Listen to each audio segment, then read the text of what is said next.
في ناس فاكرين إن القرين مجرد وسواس أو فكرة نفسية أو حتى صوت جواك، بس في ناس تانية عايشين كل يوم في رعب. بيقولوا أنا كل يوم بحس إن مش لوحدي حتى وأنا لوحدي. والسؤال اللي ممكن نسأله هو هل فعلا ممكن نتخلص من تأثيره؟ هل في بشر فعلا قدروا يتحكموا في قرينهم؟ والأخطر من كده اللي بيربط القرين بالجن العاشق.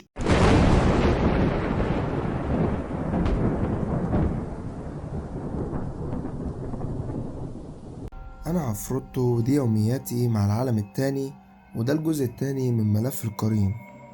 اللي عاش تجربة القرين عارف يعني ايه تحس ان في حد جواك بيكلمك ويوجهك ويزن على ودانك. بس اكيد طبعا في طرق تخليك تضعف قرينك وتخليه ملهوش سلطة عليك.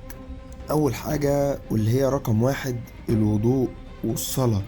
وانا افتكر ان في شيخ مرة قال اقرأ سورة البقرة بصوت مسموع لمدة 3 ايام وهتشوف الفرق بعينك. تاني حاجة واللي هي انك تقطع عنه الغذاء. وطبعا هتقولي هو في غذاء للقرين اصلا يا عفروتو؟ هقولك ايوه طبعا، اللي هي افلام الرعب والمهرجانات والسهر والحزن والعزلة. كل ده قرينك بيتغذى عليه. من الآخر كده يعني نظف يومك هتلاقي قرينك مش قادر يسيطر عليك ومش عارف حتى يوسوس لك. تالت حاجة وهي انك تذكر الله بصوت عالي. في ناس كتير قالت لي ان هي اول ما بتقرأ المعوذتين في الاول بتحس بخنقة وبعدها بشوية انت بتحس براحة.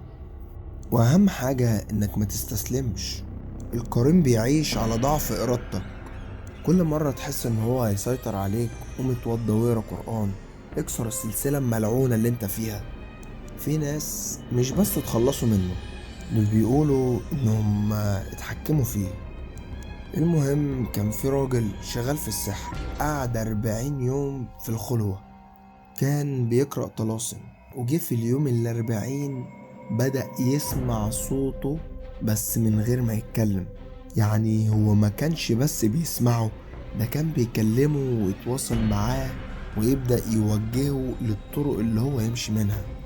بس فجأة الراجل ده اختفى. في بعض الناس قالوا ان الساحر ده كان هو اللي بيسيطر على القرين لحد ما قرينه هو اللي بقى بيسيطر عليه. بس في حاجة كده اسمها السيطرة المؤقتة، ودي بتبقى عبارة عن الصيام والعزلة والصيام عن الكلام. بتديك زي سيطرة لوقت محدود، بس أول ما بترجع لحياتك هو بيرجع وأقوى من الأول. هنا بقى هنبدأ ندخل لأعمق وأسود حتة في الملف. بص عامة، القرين والجن العاشق شبه بعض.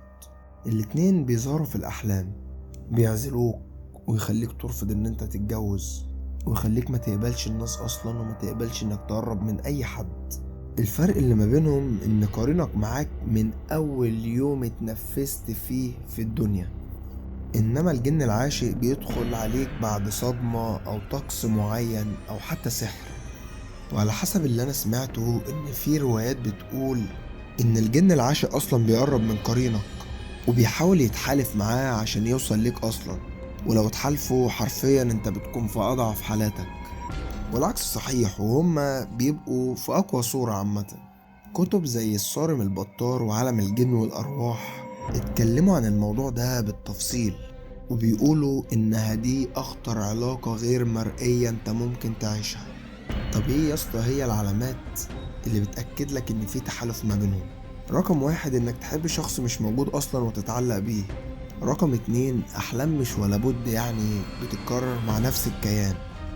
رقم تلاتة انك دايما حاسس انك متراقب، تبص في المراية تحس ان اللي قدامك ده مش بيبصلك بإرادتك، او عينك بتبقى حمرا بطريقة غريبة شوية.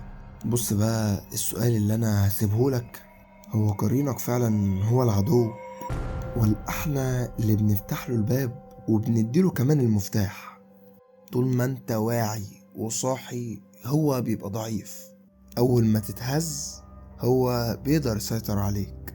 ودي كانت الحلقة التانية من ملف القرين، وفي اللي جاي ان شاء الله هنتكلم عن ناس القرين عاش معاهم سنين عن تجارب هي مش بس غريبة، دي تخليك تشك في كل حاجة حواليك.